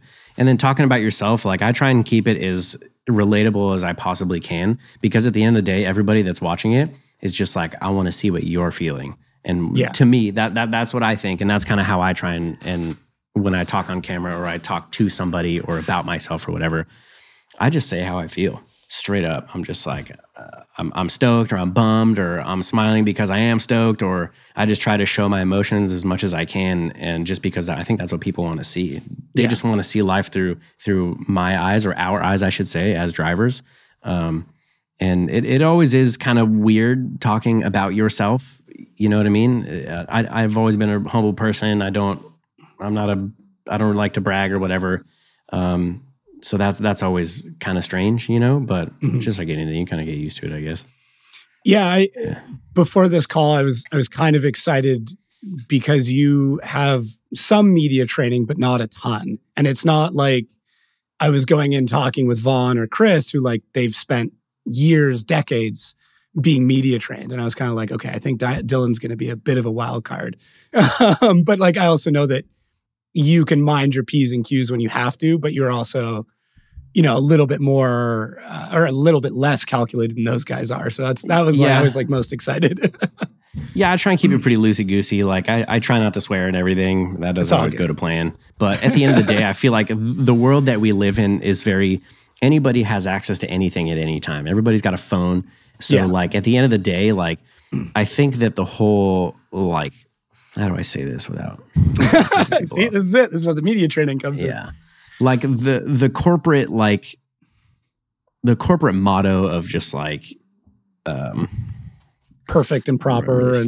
Perfect and proper. And, you know, like people want to see you. That's why YouTube is what it is, because people go watch Adam LZ's videos and they watch every one of his videos for hours and hours and hours and hours and hours up to this point leading up to his journey. They feel like they know him as a person. They've seen him at his highest of highs and his lowest of lows. And I think that's why a lot of people, they feel like they genuinely know you. And like at the end of the day, if you want to genuinely know somebody, people are going to swear. People are going to mess up. People are going to say shit that they shouldn't have said. People are going to be emotional about something. People are going to have good days and bad days. So I think just being relatable, and that being relatable is just being a human being. Just saying exactly how you feel in the time or what you were feeling like, especially on the track. Like I'll get out of the car, for example, like we rewatched the me versus Matt Field battle in Seattle last year. Watched it yesterday, and like my interview afterwards was hilarious. I was just like, you know, the whole crowd was like doing what the crowd was doing, and it was really cool. Don't get me wrong. And I was just like, yeah, I don't know. I didn't really see it. I couldn't tell what was happening. Matt just hit me, and that's all I know. Like if my team wants to protest, and I support it 100%. And just telling kind of people just how you feel and being honest, and I don't know, nobody likes a Debbie Downer as well. So maybe if you are going to err on the side of not being honest, just fucking smile. You know, you're like, Like I could be kind of pissed about something. Yeah. You could be kind of pissed about something, but then I'm just like, is it really worth like talking shit on somebody? Like because you're fired up in the moment? Like, no. Just smile and be like, yeah, it is what it is. Because it is what it is, man. There ain't a damn thing you could do about it. Once it happens, it happens. Yeah, you can't go back and change it. Yeah. Yeah, and that's drifting. That's anything in life, you know? Yeah. Can't go back in time, so what are you going to do? So what's your ideal state moving forward? Where do you see the program? Where do you see you in like 10 years from now? That's a tough one, man. I've been digging real deep about that the past really like the past couple of months and a little bit the past year, just trying to figure out what exactly is next, you know? And a lot of that's going to depend on what these other dudes do. The guys who are my mentors, you know what I mean? Like straight up. Yeah.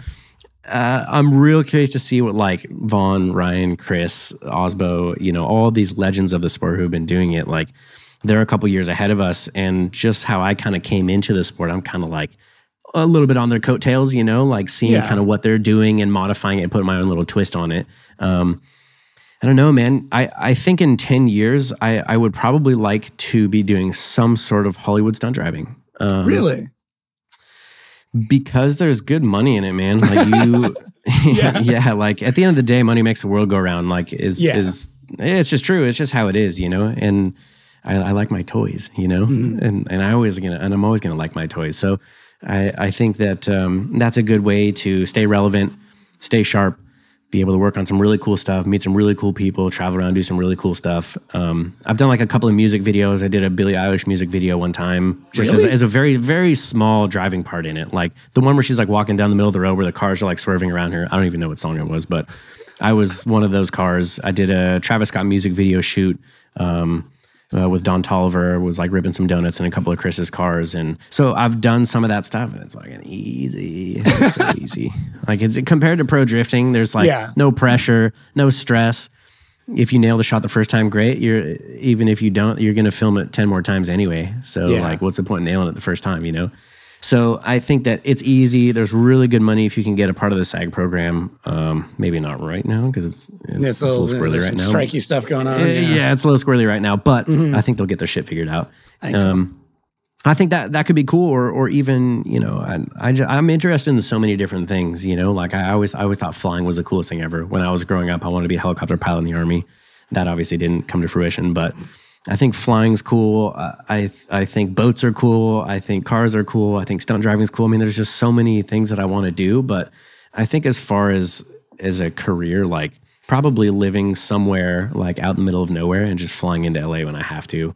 I could probably see myself doing something like that, or, you know, some sort of TV show host of some sort, you know, like I always talked about like wanting to do like a Top Gear type thing. Would be really cool. Like a host where you can go and you can show up and make money with just yourself instead of bringing 30 tires and a race car and a truck and trailer and yada, yada, yada. Some acting would be cool. You know, I don't know. I just, that's kind of where I'm at right now. And, I just think that it would be really cool to be able to do some Hollywood stuff. Like Tanner Faust, he lives right down the street from me, and I was fortunate enough to spend some time with him. He used to take us out on his boat with Forsberg and everything, and we talk about kind of what he's got going on and some of his deals, and it's just like, whoa, that shit's sick. Yeah, so, he's all dressed up like John Wick and everything. Like that would be so cool. Like if you weren't racing, like that would be so cool. Just being a part of big movies and massive productions and making a bunch of money doing it, like that'd be sick. Yeah. I mean, dude, I could see that. I mean, there's so much stress involved with the actual competing side of things that if you can, you know, make money, because like there's very, very few guys getting rich off of drifting at this point. I mean, could that change in 10 years? 100%. I mean, it could change in 2 years, right? Sure. All it would take is one of these big race programs to realize that like, oh, what we spend in catering in a weekend is somebody's entire FD budget. Like, you know, like that's all it's going to take is one of these teams to figure it out. Hopefully it's like a Haas or something like that where they're like, yeah, right. You know what I mean? Like, you know, we're paying all this money just for food or accommodations, and that's an entire FD season. Right. Yeah, for sure. I mean, the racing is stressful for sure. And like, that's why I really appreciate going to Grid Life events and just being able to go and genuinely hang out. And there's no real stress. Like you put down some good laps, like, and if you don't, nobody really cares. Like it's just low stress and it's cool. FD is definitely the complete opposite. Like I said, I get weird on race day. I don't want to talk. I don't want to eat. Can't sleep the night before. Like it's stressful, man. Like there's a lot of people staring at you being like, all right, what do you got? You know what I mean? Weekend after weekend. So, yeah, something probably a little bit less stressful, but at the end of the day, you're probably not going to get rich off of drifting alone. But you look at dudes like Von Gittin. I mean, what an empire he's created. You know, with the whole RTR brand, which is a part of Ford Performance. You know what I mean? Like what he has created is unbelievable, and that right there goes to show you what is all possible if you position yourself in the right place. And he's been working hard, man. That dude's you know, we call him a silver tongue. He can talk to anybody about anything, man. He's a really impressive human being. He's cool.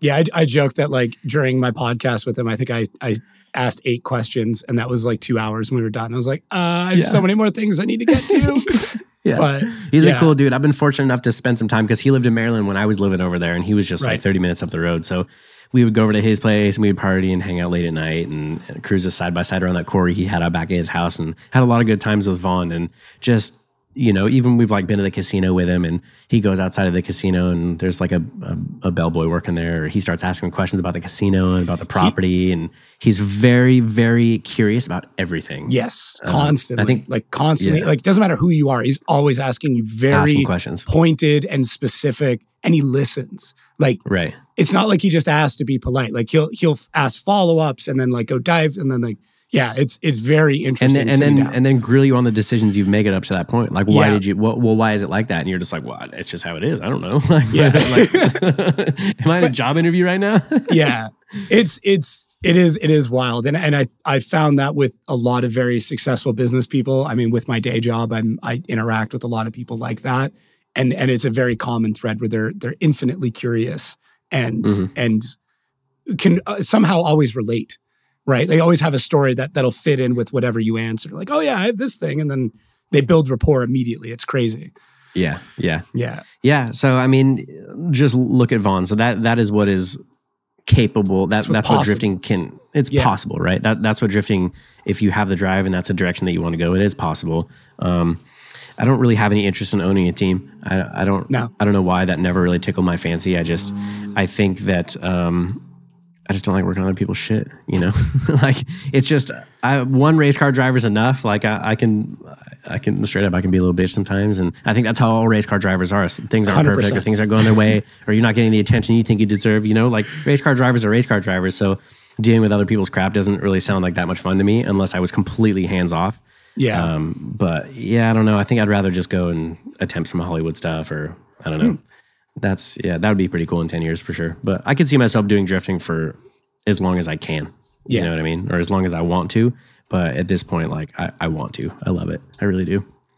Yeah, that's good. I mean, that's good. It'll make it a little bit easier showing up, right? Yeah, as to be expected. But, and I'm not saying I don't get stressed out. And like at the end of the day, like it does feel like work some days. But you strap yourself in that race car and you go and burn some laps up and you're like, oh, this is so worth it. Like it's the driving is the part that we all live for. Yeah, and it's, I feel like almost all of you guys need to be reminded sometimes that like you're one of 34, 36 people in the world right now that get to do this, and that's it. Yeah. Like there's so many people at home, everybody listening to this, everybody watching that like would give anything to be in that same spot that you guys are in. Yeah, and it is tough to remember that sometimes, and I feel very privileged even saying that. But sometimes you got to take a step back and be like, wow, I can't believe I actually get to do this, and this is pretty freaking sweet, no matter what happens. And then you have an event like Orlando or something like that, and you're just like on top of the world. Like that is a feeling that I wish every single person in the world could feel. That feeling, a culmination of almost a decade's worth of work leading down to one moment, and then to beat my mentor for the finals for my first win was just like that is a day that I'll remember for the rest of my life, and I will hold as probably the best day of my life because that was all of the work I've ever done coming down to a single moment, and then we won. And I was just like, holy shit. Like, I'm just some dude from, Snoqualmie, Washington, and just roll with a smile on your face and work hard for about a decade, and maybe it'll happen, you know? Yeah, it's got to be very validating to have that happen. Yeah. I wish everybody in the world could experience that just once. It was pretty cool. Yeah, I mean, I can't imagine. I'm not that level of competitive, and that I realized that years and years ago where working with drivers, I was like, oh, you guys are a different breed. Like there's something that's different in your brain that allows you to do this. And I've seen it with every professional race car driver that I've worked with, and even some business people, where it's like there's a part of your brain that this competition, winning, it becomes such a singular focus. And I realized years ago, I'm like, I don't have that. That chemistry doesn't work for me. And that's why I'm always intrigued to chat with you guys, because like my brain can't operate that way. So seeing that switch turn and even hearing like your voice change from when you're like talking to then talking about competition, there is a moment where you go from like Dylan, the human being, to Dylan, the race car driver. And that's infinitely cool. Fascinating for me. Yeah. I mean, it's something about the pressure, you know what I mean? It's just like, everybody's watching. You got one shot to like go out there and whether it's qualifying, whether it's your 32 battle, 16, or for the final, it's like, it doesn't matter. You have one shot. If you fuck it up, you go home, and everybody like looks at you different because of that. So it's hard to kind of deal through the stress sometimes, because even sometimes I'd be sitting in the car, like sometimes, man, I hate to even say it, but I'm just like, God, I don't even want to be here right now. Like it's just, there's so much stress and so much anxiety and so many feelings running through you that you're just like, oh, I just want to get away for a minute. But I try and take a step back as I'm sitting in the car, and I just go like no, like this is what we do. This is what I've always wanted. That's why we're here. Like, this is why we're here, and whatever happens, happens. You know what I mean? And I'm just going to do my best. And if you do good, then everybody's going to think you're a hero for it. So it's just like, you might as well do what you've always wanted to do. And then if you do well, everybody applauds you for it. So it's like, go through like the hard times now as you're sitting in the car, and just do what you have to do right now. And then for the next several weeks until the next round, people look at you like this instead of like this. I don't know. Maybe I focus too hard on what people think of me. But I don't know. I love this shit. It's super easy to be self-conscious in that regard. I mean, it is. It is. Sometimes you want to hide. Like I'm telling you, dude, like sometimes you just want to, like, if you make a mistake on the track, like I just remember being so embarrassed of just like, what a stupid mistake. Like I just wanted to go and hide. Like I was just so embarrassed, I don't remember what specifically it was, but I've had a bunch of them. Well, And I think that in itself is the glory of it, that you don't remember and nobody else probably remembers either. Yeah. Right? Like even the guys that have stepped into controversy. I mean, Chris is a good example of that. Like that's a guy that's been accused of a lot of things over the years. And now the vast majority of people don't remember, don't care. They've moved on to the next thing. They're now accusing the next driver of doing something silly. And right. every driver I've talked to that's ever had these situations happen, like, this too shall pass. It blows over eventually. Like nothing is forever. No, nothing. No.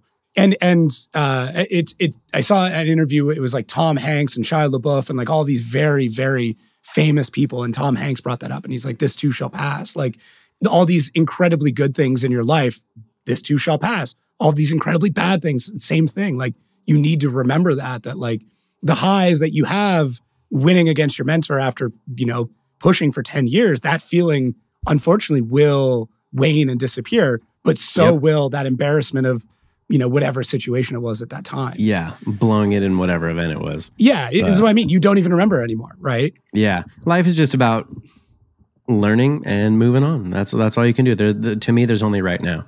There is the future. The past is what it is. You just have to roll the punches what you have right now. So yeah, kind of a crazy world we live in, but I'm incredibly thankful for it. I love it. It's just been a crazy, crazy wild ride, and I just freaking love it. It's cool.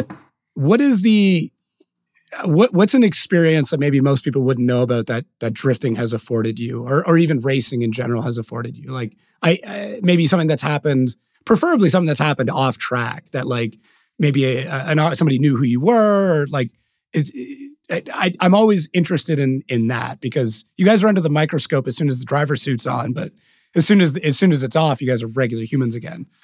Yeah, like not too long ago, we were going to a local place. Both my parents were in town in SoCal. They live up in Reno area. Mm. They were down, and we went to just a local spot to go and get something to eat. I have my shop attire on, which is just like a pair of beat Vans, dirty pants, dirty clothes, dirty hands, just like the real me, in my opinion. And we like go cruising in this place to eat, and there was a younger kid in there, and like immediately he just like rolls right up to me. He's like, "Are you Dylan Hughes?" And I was just like, I was so caught off guard by it. I was embarrassed. I could feel my face turning red, and I'm just like, it's happened a couple of times in public, which is always a nice treat. It kind of gives you that little pat on the back feeling, and I love that. But for whatever reason, this kid, he knew everything about what I do, every car that I have, my last event. We took a photo, and his dad was just looking at me like all weird, like, who is this dude? Like this like dude wearing like some wore out pair of Vans and like whatever. And that was a really humbling moment for me, especially with my parents being there. I see my parents at the race weekends, but I live here and they live there, so they just happened to be in town, and it happened to happen when they were there. Mm. And that was a really humbling moment for me. That was pretty freaking cool. That was probably one of the biggest ones that was pretty recent. And then even when we were at Long Beach, after we were dealing with some car issues, I went up to go and watch, and there was Tanner Faust was there, Samuel Hubinet, and Reese Millen were all there. And they were all kind of standing up in this one little area. And like, I know Tanner pretty decent. Never really chat with Sam before, and then never really chat with Reese before. And I was just like, I got to go chat with Reese. I was just like, hey, Reese, like, I'm Dylan. And he's just like, oh, I know who you are, like all this stuff. And he knew exactly who I was and what I drove and my sponsors. And he said that a friend of ours, Joey Seeley, who owns Emotion Engineering, which is right down the street from us, he was like, Joey speaks very highly of you and like all these different things. And I'm just like, dude, this is coming from like an absolute legend in like not only the drifting world, but the automotive world, and what he has accomplished, between him and his father is just like absolute legends in my opinion. The fact that he even knew my name, I was just like, this is the sickest, and we had a great conversation and talked a little bit about business and shot the shit. And he was showing off his new fancy pants ring that the FT guys are doing nowadays, which is pretty freaking cool in my opinion. It's super sick. Yeah, man, just stuff like that. I've just been able to do some really cool stuff. Even like back in the day, like when I was working for Pastrana, I remember going to an X Games party in Barcelona, and they had like this Red Bull VIP area like up on top, and it was like, taking shots with Pastrana and like hanging out with our team. And like, I remember some dude was like pulling on my pant leg from like down below on the dance floor and was like, is that Travis? Is that Travis? And I was like, I don't know, man. I'm just here. Like yes, this is Travis, but like, this is, I can't do anything for you. Yeah. I'm like, dude, I'm just like, this is so weird that I'm even up here, like hanging out with that dude. And we've traveled the world because of motorsports. We've been to, China and driven down the Autobahn at 140 miles an hour and a whole bunch of crazy shit because of motorsports. So many that it's hard to even remember it all. And just some of the people that I've met are just some of the friends that I'll have forever, whether racing goes away or not. Just some really cool people and got to do some really cool stuff. And then when somebody recognizes you and then applauds you for it, it's just like, what even is life? Like, how do I deserve this? Like it just feels so, it's just cool, man. Yeah. Do you get that imposter syndrome a lot? Like the do I deserve this? Why am I here? This isn't me, that kind of thing? A little bit. Yeah, a little bit. I definitely get like I'm just like, whoa, like, do I deserve this? But then on the flip side of that coin, I'm just like, yeah, I do deserve this. Like I worked hard for this for a long time. Like this was not handed to me. This was not easy. I didn't grow up with rich parents and I just didn't get to do this. I'm not saying there's anything wrong with that, but yeah, I worked for it. I moved across the country. I put in my time working on a drift team. Like, we did the Huddy year. Like we've been through it all. You know what I mean? So obviously there's other people out there that have it worse, but I truly believe that I work for it. So I think that my path is the way that it should be done. You start off working for a team as like bitch boy and everybody like treats you like shit just to see if you'll stick around. And that was the Red Bull Dodge team. We worked with some European dudes who were real mean. And I was just like, man, this sucks. Like they would just treat you like shit. And that was always really tough for me because I'm not that kind of person.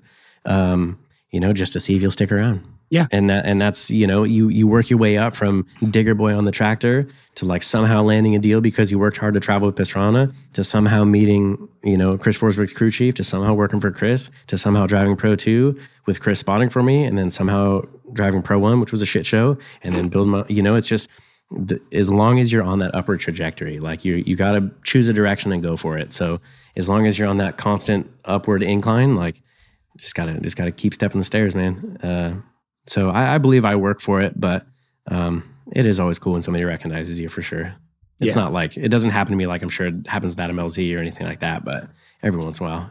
I honestly, it's funny. I always kind of wanted to be famous. Like, I mean, obviously, like, the role I'm in now is a dream come true, obviously. But I for a long time, I was like, oh, I just want to be like internet famous and all this stuff. And it was in St. Louis when Adam was in Pro 2 and we were pitted next to him.